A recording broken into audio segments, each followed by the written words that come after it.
এমন ভাবে এই লোকগুলো হিন্দুদের সাথে মিশতেছে, মনে হচ্ছে না হারে কত পয়সা টুকরা রে, মানে এটা ভাই যেতেছে, এটা শুধু ভোটের জন্য। কথা বলেন ঠিক না বেশি? এইটা হ্যাঁ বুঝে কই করতেছে, এসে আমরা ডিস্টার্ব করতেছে।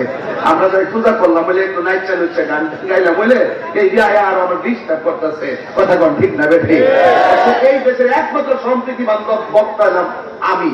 আমি যেভাবে কথাগুলো 5-7 বছর আগে বলছি, হিন্দু মন্দিরে যাবে, বৌদ্ধ পেগোড়ায় যাবে, খ্রিস্টান গির্জায় যাবে, মুসলমান মসজিদে যাবে, যার যার ধর্ম পালন করবে, কেউ কেউ হস্তক্ষেপ করবে না, আমরা নিরাপদ দিব।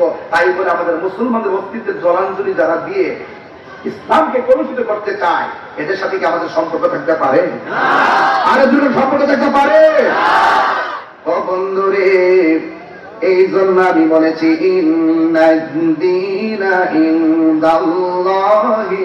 ইসলাম।